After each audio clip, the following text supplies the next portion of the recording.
Welcome back, everybody. Carmen here with Fresh Cut Flower Farm, and woohoo, it is week 11. It's time to get some seeds started. I am so excited. I've been chomping at the bit to get my seeds started, and so now it is time. Now, I know many of you may already be well into seed starting. Maybe you might even have some of your transplants already out in the garden. But if you'll remember, I am not doing the spring flowers this year. I'm focused mainly on those tender annuals and going into fall. So summer and fall is where my focus is going to be this year.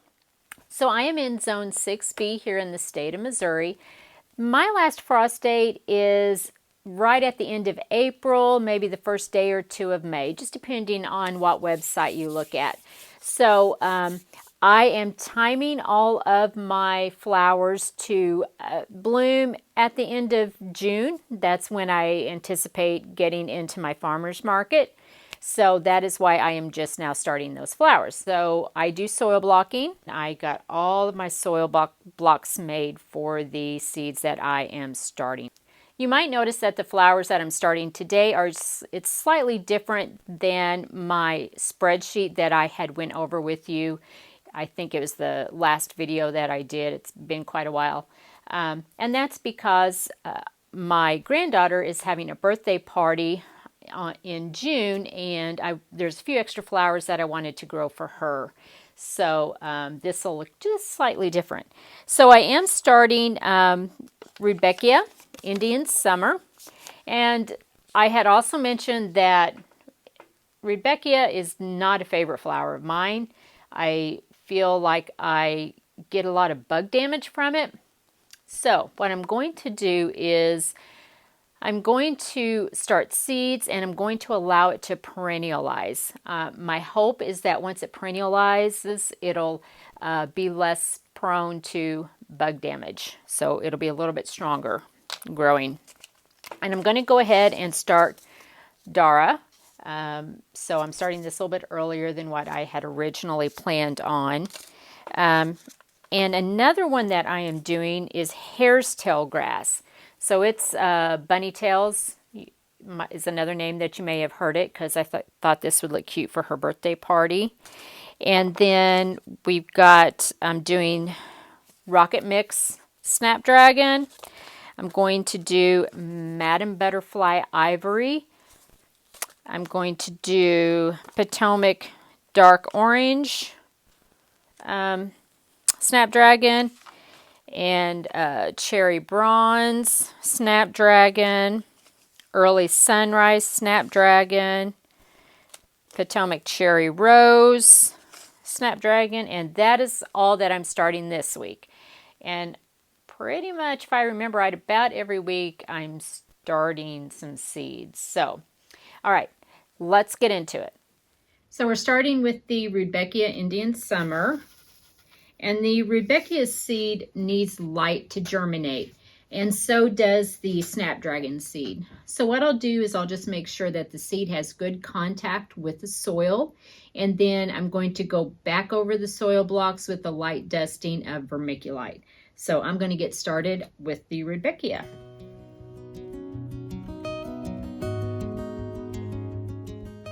And I am putting 2 of each seed into the soil blocks, just to make sure that hopefully each one will at least have one plant growing in it. And I can always thin. I'm kind of learning that I would rather overseed and go back and thin than to have empty soil blocks or cell trays.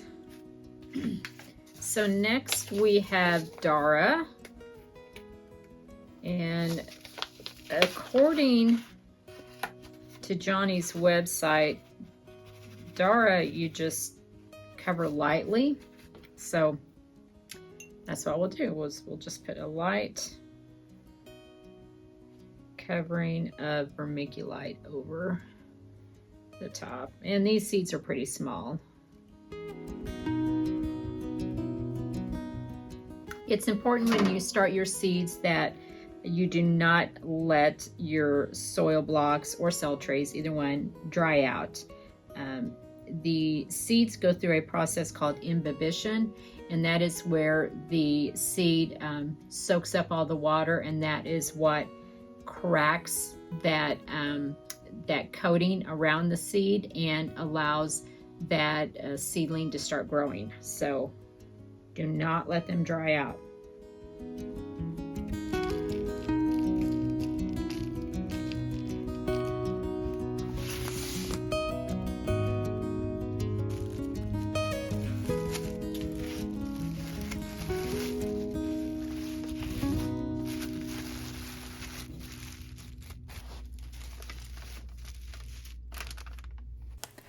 All right, so once I finished up sowing all of the seeds, what I did was I dusted each one with vermiculite, and then I put each tray in a plastic baggie, and that will help create that humidity dome. And once at least 50% have sprouted, what I'll do is I'll take them off of the heat mat and I'll remove the plastic cover from each tray and I'll put them underneath my grow lights. All right, so that is all of the seed starting that I am doing for week 11. So one other thing that I did want to get done for this week was I am going to move my yarrow. Now, I had mentioned earlier that yarrow is not a favorite flower of mine, but it's very, very hardy, and so it will overwinter for me without any type of cover. So that garners it a few more points in my book. So I'm going to move my yarrow into this bed where I have these anemones. Now, I am going to move these anemones probably once they're done blooming. They're really useless to me as far as bouquet usage because they're blooming at a time where I have nothing else. And so I will, once they're done blooming, I'm going to put those in a pot. Now, as you can see, I have put cover crop in all three of these raised beds. Don't know if that was the best thing to do, but I will need to eventually terminate the cover crop in these two beds, and so I want to get my yarrow out of there. Yarrow, usually if you allow it to perennialize, you want to divide it about every 3 years.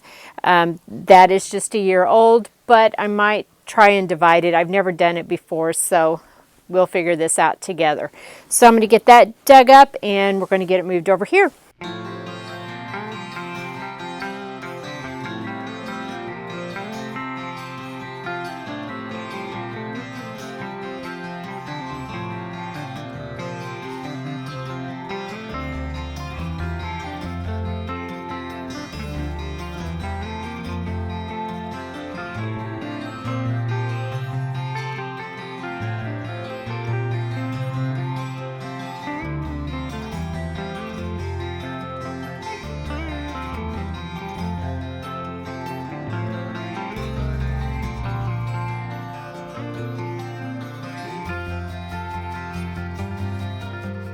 You can see I've got some pretty big clumps here, so yeah, I'm definitely going to be doing some dividing.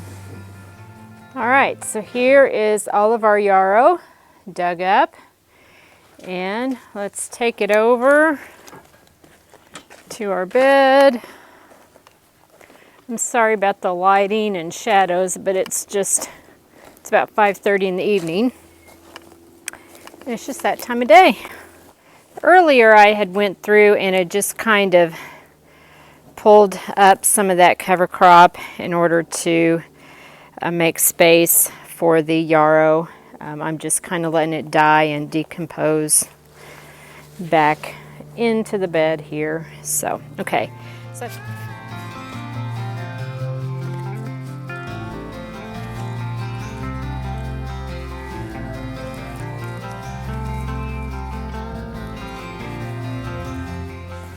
now I think pieces about like this, I'm just going to go ahead and divide that up. Tears apart fairly easy, just like that.